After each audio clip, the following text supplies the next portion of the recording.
Primera epístola a los Corintios, capítulo 6. Tiene como título Litigios delante de los incrédulos. La palabra litigio significa enfrentamiento o disputa entre dos personas o partes en un juicio. Enfrentamientos o discusiones que se presentan o se presentaron en la iglesia de Corintios y cómo Pablo toma cartas en el asunto. ¿Osa alguno de vosotros cuando tiene algo contra otro ir a juicios delante de los injustos, de los incrédulos, o más bien ir delante de los santos? ¿O no sabéis que los santos han de juzgar al mundo? Y si el mundo ha de ser juzgado por vosotros, ¿sois indignos de juzgar cosas muy pequeñas? Pablo hace una recomendación, que si hay alguna situación entre dos personas, desavenencias, alguna situación legal que se haya presentado en dos personas que hacen parte de la iglesia, antes de llevarlo a los tribunales de los injustos, de los incrédulos, ¿por qué no juzgar esa causa entre los mismos santos? Pablo hace referencia que los santos han de juzgar al mundo, y si el mundo ha de ser juzgado por vosotros, ¿soy indigno de juzgar cosas muy pequeñas? ¿O no sabéis que los que hemos de juzgar a los ángeles, cuánto malas cosas en esta vida? Este es un texto bíblico bastante controversial, profundo, difícil de interpretar. Personalmente no me atrevería a emitir un concepto frente a esta parte de que iremos a juzgar los ángeles. ¿Qué tipo de ángeles? Se han presentado diversidad de conceptos frente a este versículo. La verdad que me asocio a las palabras dichas por el ya fallecido evangelista Billy Graham, que decía: tengo 5,000 preguntas delante de Dios. Hay muchos conceptos en la Biblia que no podemos dar claridad. No podemos pretender que todo no lo sabemos. Hay puntos bastante críticos y este es uno de ellos. Dice el verso 4: si pues tenéis juicios sobre cosas de esta vida, ¿ponéis para juzgar a los que son de menor estima en la iglesia? Para avergonzaros lo digo, pues que no hay entre vosotros sabio, ni aun uno que pueda juzgar entre sus hermanos, sino que el hermano con el hermano pleitean en juicio, y esto ante los incrédulos. Esto es lo que Pablo desecha. Esto es lo que Pablo no quiere, que cosas que se pueden arreglar entre santos se vayan a acudir a los tribunales de los injustos. Hoy en día hay serie de pleitos en la iglesia por cuestiones de negocios, pleitos jurídicos, civiles, préstamos de dinero, que están haciendo que entre hermanos se pleiteen, se formen esta serie de litigios que hace menester necesario ir ante un tribunal. Pablo no desecha ir a un tribunal por alguna causa, siempre y cuando sea con los incrédulos, pero entre santos podemos arreglar, podemos discutir. Aquí el apóstol Pablo pone como evidencia que somos santos para juzgar en un futuro. Sigue diciendo aquí el verso 7.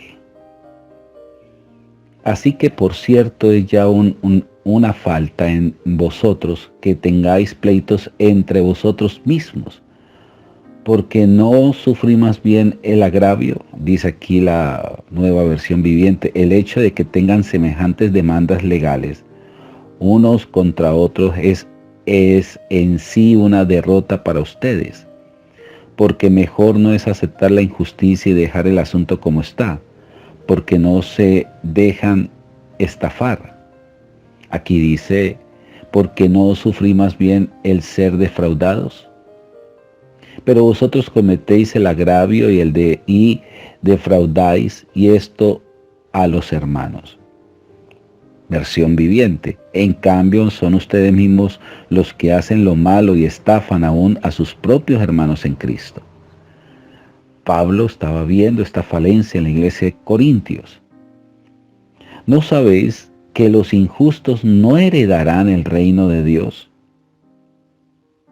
No erréis, ni los fornicarios, ni los idólatras, ni los adúlteros, ni los afeminados, ni los que se echan con varones, es decir, los homosexuales, ni los ladrones, ni los ávaros, ni los borrachos, ni los maldicientes, ni los estafadores heredarán el reino de Dios. Y esto erais algunos, más ya habéis sido lavados, ya habéis sido santificados, ya habéis sido justificados en el nombre del Señor Jesús y por el Espíritu de nuestro Dios. Esto es para darle gloria a Dios. En la versión Nueva Traducción Viviente nos dice, no se dan cuenta de lo que hacen lo malo, no heredarán el reino de Dios, no se engañen a sí mismos. Los que se entregan al pecado sexual, rinden culto a los ídolos, cometen adulterios, son prostitutos, practican la homosexualidad, son ladrones o ávaros o borrachos o insultan o estafan a la gente. Ninguno de estos heredará el reino de Dios. Algunos de ustedes antes eran así, pero fueron limpiados, fueron hechos santos, fueron hechos justos ante Dios al invocar el nombre del Señor Jesucristo y por el Espíritu de nuestro Dios. Muchos magistrados, muchos jueces que ejercen la profesión, pero sin temor a Dios, son llamados simplemente incrédulos, se les llaman también injustos, no injustos porque precisamente por no tener la justicia de Cristo. Es por esa razón que nosotros siempre vamos a estar a un nivel mayor que cualquier persona, por más cartones que tenga. Esa eminencia no la da los títulos, ni el dinero, ni la posición económica, sino la sangre de Jesús. Porque fuimos declarados justos delante de Dios y entre justos debemos de arreglar pleitos. Dice el verso 12. Todas las cosas me son lícitas, mas no todas me convienen. Todas las cosas me son lícitas, mas yo no me dejaré dominar de ninguna. La vianda para el vientre y el vientre para la vianda.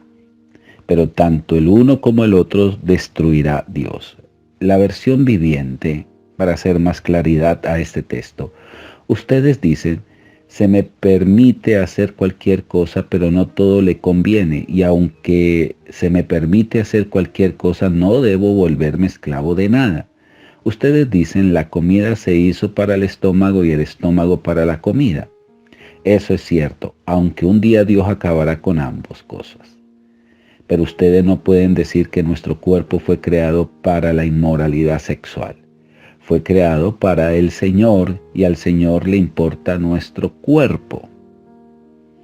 Aquí dice en este verso 13, la vianda para el vientre y el vientre para la vianda, pero tanto el uno como el otro destruirá Dios. Pero el cuerpo no es para la fornicación, sino para el Señor, y el Señor para el cuerpo. Aquí ya comienza Pablo a hablar del pecado de la fornicación, que tiene que ver con todos los pecados sexuales. Y Dios que levantó al Señor también a nosotros nos levantará con su poder. ¿No sabéis que vuestro cuerpo son miembros de Cristo? Quitaré pues los miembros de Cristo y los haré miembros de una ramera. De ningún modo. ¿O no sabéis que el que se une con una ramera es un cuerpo con ella? Porque dice, los dos serán una sola carne. Pero el que se une al Señor, un espíritu es con él. Aquí es de resaltar. El que se une al Señor, un espíritu es con él. Se forma un cordón umbilical, una dependencia absoluta. Por eso la analogía del matrimonio. Dios la hace. Así como un hombre y una mujer se unen y son una sola carne, esa misma analogía es nosotros con el Señor, esa unión vital, única. Seremos uno con Él. Huid pues de la fornicación. Cualquier otro pecado que el hombre comete está fuera del cuerpo, mas el que fornica contra su propio cuerpo peca. ¿O ignoráis que vuestro cuerpo es templo del Espíritu Santo, el cual está en vosotros, el cual tenéis de Dios, y que no sois vuestro, porque habéis sido comprados por precio? Glorificad pues a Dios en vuestro cuerpo y en vuestro espíritu, los cuales son de Dios. Ambos son de Dios. Decíamos que el único templo que Dios aprobó fue el templo que está en Jerusalén. En todo el mundo, para los judíos no hay sino un solo templo, ese templo que está en Sión, Jerusalén. En el año 70, bajo el emperador Vespasiano, comandado por el general Tito, toman la decisión de destruir a Israel, Jerusalén específicamente, y su templo. Logrando este objetivo, solamente dejaron en pie una muralla que hoy en día se llama Los Lamentos. Ese templo fue destruido, pronosticado por Jesús. No quedará piedra sobre piedra, pero en 3 días se edificará el templo. ¿De qué templo se estaba hablando después de esa destrucción? Ese templo inerme, inerte, sin vida. Ese templo que simplemente estaba allí, estático, se iba a convertir en un templo viviente, lleno de gloria, movible. Nosotros, la iglesia, es el templo que Dios iba a levantar. Cuando la iglesia ya no esté, lógicamente ese templo se volverá a reactivar, el templo en Jerusalén. Amigo y amiga, que tengan todos un excelente día. Estaremos mañana con el capítulo 7. Mil bendiciones.